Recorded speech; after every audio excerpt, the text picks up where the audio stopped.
नमस्कार मित्रों, स्वागत है आपका हमारे सिविल इंजीनियरिंग एकेडमी के ऑफिशियल यूट्यूब चैनल पे। आज हम लोग DSS design of steel structure के लेक्चर स्टार्ट करने वाले हैं। तो इसके पहले हम लोगों ने स्ट्रेंथ ऑफ मटेरियल के सारे लेक्चर्स अपने चैनल पे अपलोड कर दिए। डिस्क्रिप्शन बॉक्स में उन सारे लेक्चर्स का लिंक दिया हुआ है। जिन लोगों ने वो लेक्चर्स नहीं देखे होंगे वो लोग डिस्क्रिप्शन बॉक्स में जाके उस लिंक पे क्लिक करके वो लेक्चर्स देख सकते हैं, ठीक है। और अगर आप लोग हमारे चैनल से आज नए जुड़ रहे हो तो प्लीज चैनल को सब्सक्राइब कर दो और बेल आइकन को ऑन कर दो ताकि आपको हमारे सारे लेक्चर्स के अपडेट्स अपने फोन पे सबसे पहले मिल सके, ठीक है दोस्तों। तो आज हम लोग स्टील स्ट्रक्चर का इंट्रोडक्शन पार्ट पढ़ेंगे। स्टील स्ट्रक्चर क्या होता है, उसकी जो एलिमेंट्स क्या होते हैं, उससे रिलेटेड अलग अलग आईएस कोड्स क्या होते हैं और उसमें किस टाइप के सेक्शन यूज कर सकते हैं। तो जितने भी इंट्रोडक्शन पार्ट्स है, जितने भी वन लाइनर्स है और बेसिक कंसेप्ट है वो हम सब आज पढ़ेंगे इस लेक्चर में। तो इस वीडियो को आप लोग एंड तक देखिएगा और अगर आपको वीडियो पसंद आता है तो इसे लाइक और शेयर जरूर कर दीजिएगा, ठीक है। तो आज हम लोग स्टील स्ट्रक्चर का कुछ इंट्रोडक्शन पढ़ेंगे।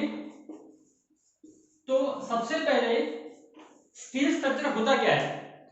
तो स्टील स्ट्रक्चर एक ऐसा असेंबली है जिसे हम अलग अलग एलिमेंट्स को जोड़ के तैयार करते हैं। उस स्ट्रक्चर के अंदर कुछ मेंबर्स में कंप्रेसिव फोर्स आता है और कुछ मेंबर्स में टेंसाइल फोर्स आता है, ठीक है। तो ऐसा असेंबली जिसमें हम अलग अलग मेंबर्स को जोड़ के तैयार करते हैं उस असेंबली को बोलते हैं हम लोग स्टील स्ट्रक्चर, ठीक है।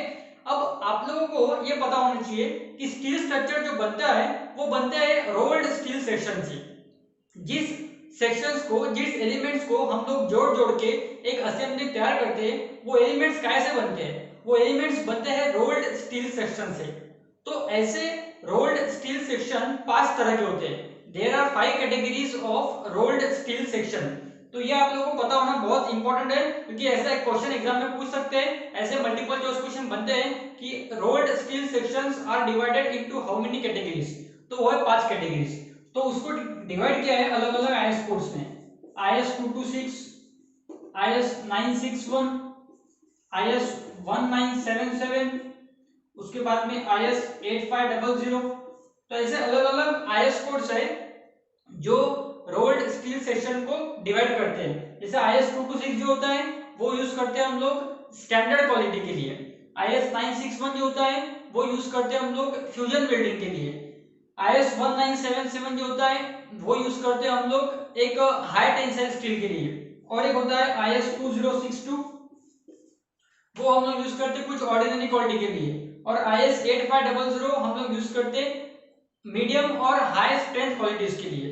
तो ये अलग अलग आईएस कोड्स के क्वालिटीज क्या है वो पता होने चाहिए। और वो नहीं पता रखे आप लोगों ने, सिर्फ इतना ध्यान में रखो कि रोल्ड स्टील सेक्शन जो है वो 5 कैटेगरीज में डिवाइड होते हैं और वो 5 आईएस कोड्स के नाम कौन से याद में रखना। बस कम से कम वो जो 5 आईएस कोड्स है उसके नाम ध्यान में रखना, ये बहुत ज्यादा इंपॉर्टेंट है, आपके लिए काम आने वाली चीज है, ठीक है। अब आगे बढ़ते हैं। अब स्टील सेक्शन जो होते हैं वो अलग अलग सेक्शन से बनते हैं। हम अलग अलग प्रकार के sections as a steel structure use करते हैं। जैसे कि पहला लिखेंगे आई सेक्शन या फिर टी सेक्शन या फिर एंगल एल सेक्शन। ये 3 मेन सेक्शन है जो हम as a steel structure use करते हैं। अब आप लोगों को ये पता होना चाहिए कि जो इन तीनों में जो हेवीएस्ट सेक्शन है, एक और यूज कर लो सी सेक्शन। तो इन चारों में जो हेवीएस्ट सेक्शन है वो कौन सा है। इन चारों के अंदर जो हेवीएस्ट सेक्शन है वो है आई सेक्शन। अगर आप स्टील टेबल रेफर करते हो तो स्टील टेबल के अंदर ISHB, आई सेक्शन के अंदर हेवीएस्ट कौन सा है, तो आई सेक्शन के अंदर हेवीएस्ट है ISHB।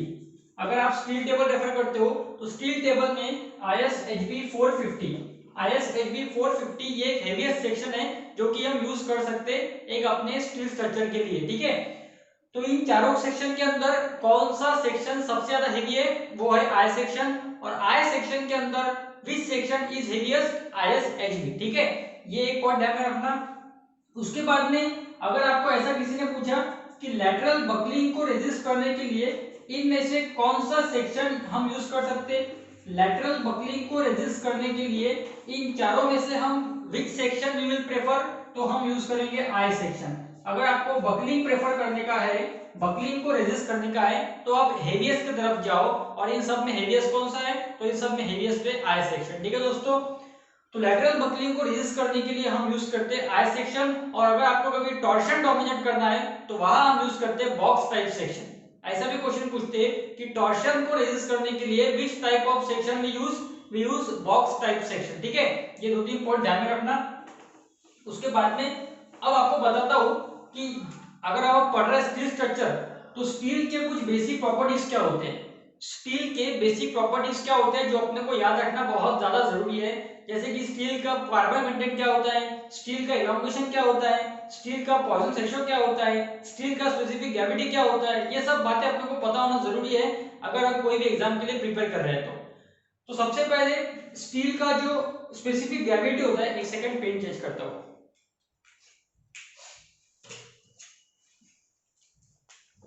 तो स्टील का जो स्पेसिफिक ग्रेविटी होता है, स्टील का स्पेसिफिक ग्रेविटी होता है दोस्तों 7.85। स्टील का स्पेसिफिक ग्रेविटी होता है 7.85। स्टील का सेल्फ वेट होता है, स्टील का वेट होता है, वेट ऑफ स्टील बार, वो होता है 7850 केजी पर मीटर क्यूब। इसे आप सिंपली स्टील का डेंसिटी भी बोल सकते हैं, डेंसिटी ऑफ स्टील। उसके बाद में स्टील का पॉइजन रेशियो क्या होता है, स्टील का पॉइजन रेशियो होता है 0.3। स्टील का पॉइजन रेशियो होता है 0.3। उसके बाद में स्टील का मॉड्यूलस ऑफ रिजिडिटी क्या होता है जी, जिसे बोलते हैं हम लोग मॉड्यूलस ऑफ रिजिडिटी, वो क्या होता है, तो वो होता है 0.77 multiply by 10 to the power 5 newton पर एमएम स्क्वायर। स्टील का मॉड्यूलस ऑफ इलास्टिसिटी क्या होता है, वो आप सबको पता होगा 2.1 multiply by 10 to the power 5 newton पर एमएम स्क्वायर। उसके बाद में स्टील का मैक्सिमम परसेंटेज इलॉन्गेशन कितना होता है, तो परसेंटेज इलॉन्गेशन कितना होता है स्टील के अंदर, तो वो लगभग 23% होता है। स्टील में परसेंटेज इलॉन्गेशन लगभग 23% होता है। तो ये पॉइंट भी आप लोगों को ध्यान में रखना है, बहुत ज्यादा इंपॉर्टेंट है। तो ये कुछ स्टील से रिलेटेड प्रॉपर्टीज है, ये स्टील से रिलेटेड कुछ प्रॉपर्टीज है जो अपने को याद रखना बहुत ज्यादा इंपॉर्टेंट है। ऐसे क्वेश्चन भी अपने को एग्जाम में पूछ सकते हैं। ठीक है, तो ये प्रॉपर्टीज ऑफ स्टील ध्यान में रखना आप लोग। उसके बाद में हम लोग चलेंगे अब कि स्टील स्ट्रक्चर डिजाइन करने के लिए कौन से मेथड्स हम लोग यूज करते हैं। तो मेथड्स ऑफ डिजाइन, कोई भी स्टील स्ट्रक्चर अपने को डिजाइन करना है तो वहां हम कौन से मेथड्स को यूज कर सकते हैं, तो हम बेसिकली हम 3 मेथड यूज करते हैं दोस्तों। बेसिकली 3 मेथड्स का इन्वेंशन हुआ है अभी तक के, एक है प्लास्टिक मेथड, एक इलास्टिक मेथड, एक है ultimate load theory method. Plastic method मतलब WSM, अल्टीमेट लोड थ्योरी मतलब LSM लिमिट स्टेट मेथड, और एक उसके बाद में आई थी इलास्टिक। सबसे पहले जो आई है वो प्लास्टिक मेथड आई है, सबसे पहले आई है प्लास्टिक मेथड। प्लास्टिक मेथड को बोला है WSM वर्किंग स्ट्रेस मेथड। उसके बाद में इन्वेंट हुई है इलास्टिक मेथड, और उसके बाद में इन्वेंट हुई है अल्टीमेट लोड थ्योरी मेथड, जिसको बोला है लिमिट स्टेट मेथड। तो यहाँ हम बेसिकली 2 मेथड्स के बारे में डिस्कशन करने वाले हैं, क्योंकि यही 2 मेथड्स है जो अपने को किसी म्हणजे अपने को अगर कोई एग्जाम में क्वेश्चन पूछ रहे हैं मल्टीपल चॉइस क्वेश्चन, तो इन्हीं दो मेथड्स के ऊपर पूछ सकते हैं। ठीक है, तो सबसे पहले हम डिस्कस करेंगे WSM के बारे में और बाद में LSM के बारे में। तो जिन 2 मेथड्स के ऊपर आज का हमारा डिस्कशन होने वाला है वो होने वाला है WSM और LSM। WSM का मीनिंग क्या होता है, वर्किंग स्ट्रेस मेथड, और LSM का मीनिंग क्या होता है, लिमिट स्टेट मेथड। तो यहाँ बहुत लोगों के मन में क्वेश्चन आता होगा, और आपको मे भी इसका आंसर किसी ने बताया होगा नहीं बताया होगा, कि यहाँ हम बोलते हैं वर्किंग स्ट्रेस और यहाँ हम बोलते हैं लिमिट स्टेट। तो इसमें यहाँ पे क्यों स्ट्रेस बोलते हैं और यहाँ पे क्यों स्टेट बोलते हैं, तो इसका डिफरेंस समझ लो। वर्किंग स्ट्रेस मेथड जो है वो बेसिकली फॉलो करती है हुक्स लॉ को। वर्किंग स्ट्रेस मेथड के अंदर मेंबर इलास्टिक में फेल हो जाता है। वर्किंग स्ट्रेस मेथड का दूसरा नाम क्या है, इलास्टिक मेथड। मतलब उसमें क्या हो रहा, वर्किंग स्ट्रेस मेथड में इलास्टिक जोन के अंदर ही मेंबर फेल हो जा रहा, इसीलिए वहां पे क्या होता, हुक्स लॉ फॉलो होता, क्योंकि अगर within elastic limit stress is proportional to strain, इसे बोलते हैं हुक्स लॉ। और अगर इलास्टिक लिमिट के अंदर आपका मेंबर फेल होता है तो आप बोल सकते हैं कि ये मेथड हुक्स लॉ फॉलो करता है। और हुक्स लॉ में जिन 2 टर्म का बहुत ज्यादा इंपॉर्टेंस होता है वो है स्ट्रेस और स्ट्रेन। आपको पता है अगर स्ट्रेस और स्ट्रेन एक में को प्रोपोर्शनल है तो ही हुक्स लॉ एप्लीकेबल है, लेकिन कब तक, इलास्टिक लिमिट के पहले। ठीक है, तो अगर इलास्टिक लिमिट के अंदर अपना मेंबर फेल हो रहा है मतलब वो मेंबर पर्टिकुलरली स्ट्रेस पे डिपेंड है और स्ट्रेन पे डिपेंड है। इसीलिए वर्किंग स्ट्रेस मेथड में जो भी मेंबर पे हम प्रैक्टिकल परफॉर्म करते, जो भी एलिमेंट पे प्रैक्टिकल परफॉर्म करते, उसमें स्ट्रेस बहुत ज्यादा इंपॉर्टेंट पैरामीटर होता है, क्योंकि वह हुक्स लॉ का फॉलो होता है, इसीलिए इसको हम स्ट्रेस बोलते हैं। इसीलिए हम वर्किंग स्ट्रेस में WSM को हम वर्किंग स्ट्रेस मेथड बोलते हैं, क्योंकि वह stress is directly proportional to strain, ये लॉ एप्लीकेबल होता है। अब लिमिट स्टेट में क्या होता है, लिमिट स्टेट का मीनिंग है अल्टीमेट लोड थ्योरी मेथड, मतलब वहां अल्टीमेट लोड के पॉइंट तक अपना मेंबर अपना साथ देता है। अगर आप स्ट्रेस स्ट्रेन कर्व दिमाग में लाओ अपने, तो स्ट्रेस स्ट्रेन कर्व में अल्टीमेट लोड पॉइंट जो है वो हाईएस्ट पॉइंट है जहां तक आपका मेंबर आपका साथ दे सकता है। तो अगर आपका मेंबर अल्टीमेट लोड पॉइंट तक चल रहा है, मतलब वहां हुक्स लॉ फॉलो नहीं हो रहा, क्योंकि हुक्स लॉ में क्या होता है, विद इन इलास्टिक लिमिट, और इलास्टिक लिमिट के बाहर जा रहा मतलब हुक्स लॉ फॉलो नहीं हो रहा। तो अल्टीमेट लोड थ्योरी में क्या होता है, लिमिट स्टेट में क्या होता है, मेंबर अल्टीमेट लोड पॉइंट तक अपना साथ देता है, मतलब उसको बोलते हैं एक रियलिस्टिक मेथड, क्योंकि वो क्या है, वहां बहुत रियलिस्टिक है कि वहां आपका मेंबर बहुत एंड तक आपके साथ चलेगा, इसकी जो प्रोबेबिलिटी है वो बहुत ज्यादा है। तो अल्टीमेट लोड थ्योरी को या एलएसएम को हम दूसरी भाषा में बोल सकते हैं कि ये बहुत ज्यादा रियलिस्टिक है, इसीलिए इसको बोलते हैं लिमिट स्टेट मेथड, कि वहां अपने को अपने मेंबर का एक्चुअल स्टेट पता होता है कि अपना मेंबर अपना अपना जो मेंबर है वो कितना स्टेट तक अपने साथ रहने वाला है, अपने को अपने मेंबर की स्टेट पता होती है, इसीलिए इसे बोलते हैं लिमिट स्टेट मेथड।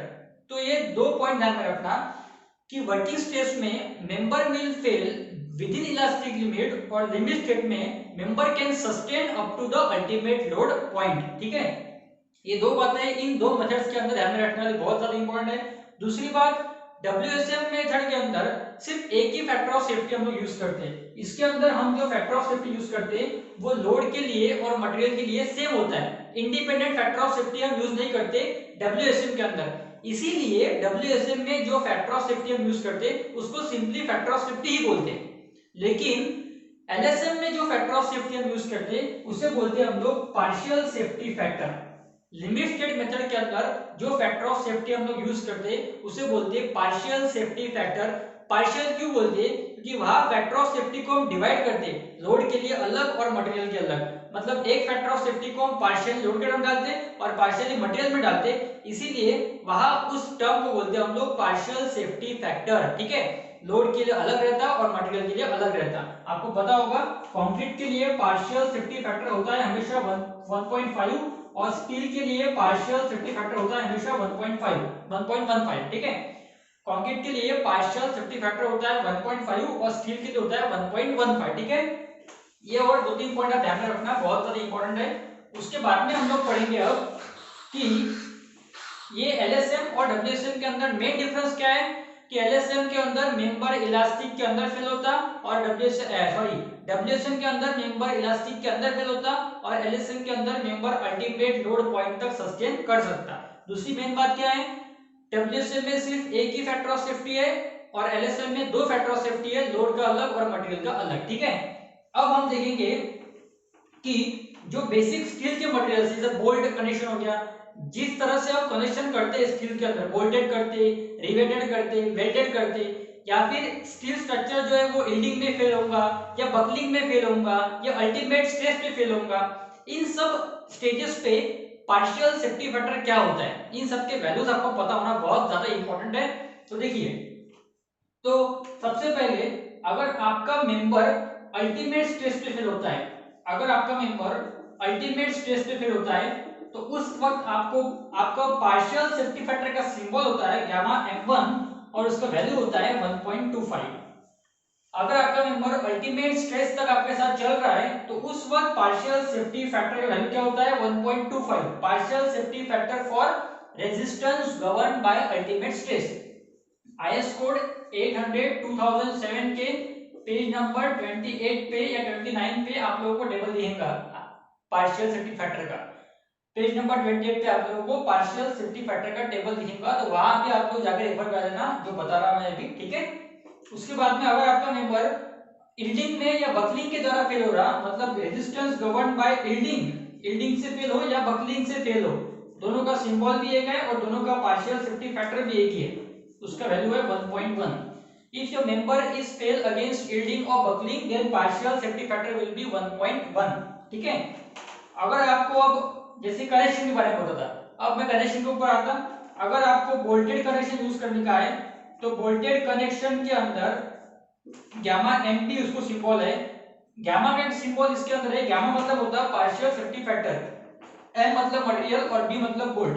तो अगर आप बोल्टेड कनेक्शन यूज कर रहे हैं तो उस वक्त आपको पार्शियल सेफ्टी फैक्टर यूज करना पड़ेगा 1.25 और अगर आप वेल्डेड कनेक्शन यूज कर रहे हो तो वेल्डेड कनेक्शन के अंदर उसको अपन सिंबल देंगे गामा एम डब्ल्यू, वहां आपको यूज करना पड़ेगा 1.25 या फिर 1.5। 1.25 यूज करते हैं हम लोग शॉप वेल्डिंग के लिए, मतलब अगर अपन वर्कशॉप में वेल्डिंग कर रहे हैं तो 1.25 यूज करेंगे, और अगर अपन साइट पे या अपन फील्ड पे वेल्डिंग कर रहे हैं तो अपन वहां यूज करेंगे 1.5। ठीक है, साइट वेल्डिंग करना है तो 1.5 और शॉप वेल्डिंग करना है तो 1.25। ठीक है, तो इन दो पार्शियल सेफ्टी फैक्टर की वैल्यूज और ये सारे वैल्यूज आपको लर्न करना पड़ेगा, क्योंकि ये भी एग्जाम में पूछ सकते हैं आप लोग कि पार्शियल सेफ्टी फैक्टर क्या होता है अलग अलग तरह के फेलियर के लिए और अलग अलग तरह की कंडीशंस के लिए। आपको रिवेट करना है तो रिवेट के अंदर भी पार्शियल सेफ्टी फैक्टर ही होता है 1.25, लेकिन अब रिवेट आउटडेटेड हो गया है। अभी जो आईएस कोड्स हम यूज कर रहे हैं उसमें रिवेट कंडीशन नहीं है, उसमें बोल्ट है और वेल्ड है, तो हम इन दो को प्रेफर करेंगे और हम जो स्टडी करेंगे वो इन दो के ऊपर ही करेंगे, क्योंकि अभी जो क्वेश्चंस पूछते हैं एग्जाम में वो सारे क्वेश्चंस बोल्टेड के और वेल्डेड के ऊपर ही आते हैं। ठीक है, रिवेटेड अब जो एग्जाम्स होती है कोई भी जेई की एग्जाम दे दो आप, उसमें रिवेटेड कंडीशन के ऊपर ही क्वेश्चन पूछते नहीं है, उसमें सीधी सिलेबस में से उसको निकाल दिया गया है।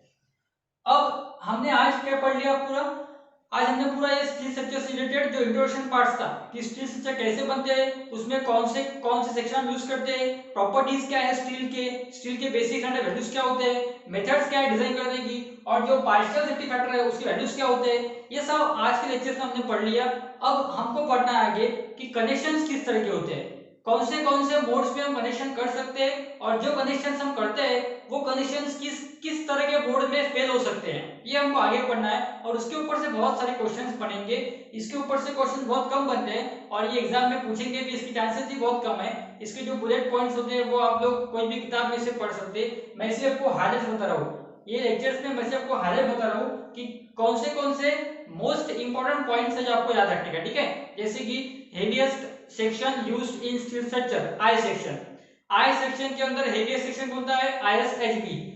बॉक्स टाइप सेक्शन को कब यूज करते हैं, जब टॉर्शन को यूज करना होता है। लैटरल बकलिंग को यूज करते वक्त कौन सा यूज करते हैं, वहां यूज करते हैं हम लोग I section. Hot rolled steel section के टाइप कैटेगरी कितने हैं, तो 5 कैटेगरी के। ये सब बेसिक इंपॉर्टेंट पॉइंट्स थे जो आपको बता दिया। आप कोई भी मल्टीपल चॉइस क्वेश्चन की बुक्स देख लो, गुप्ता एंड गुप्ता देख लो, खुरमी देख लो या अगौर देख लो, उसमें आपको ऐसे क्वेश्चन दिख जाएंगे जो मैंने बताया अभी आपको। ठीक है, तो आज के लेक्चर में हम लोग यही रुकेंगे, नेक्स्ट लेक्चर में हम लोग कनेक्शंस के ऊपर जाएंगे और कनेक्शन के ऊपर हम पहले कनेक्शन पढ़ेंगे बोल्टेड कनेक्शन। बोल्टेड कनेक्शन से रिलेटेड जो भी इंपॉर्टेंट बेसिक कांसेप्ट्स है, जो वन लाइनर्स है, जो फॉर्मूला है, वो सारे आपको मैं नेक्स्ट लेक्चर में बताऊंगा। तब तक के लिए आप ये सारे पॉइंट्स अच्छे से पढ़ लो, इसको नोट डाउन कर लो, और अगर आपने चैनल को सब्सक्राइब नहीं किया है तो प्लीज सब्सक्राइब कर दो, और वीडियो पसंद आया तो लाइक और शेयर जरूर कर देना। ठीक है दोस्तों, थैंक यू वेरी मच, मिलते हैं नेक्स्ट लेक्चर में।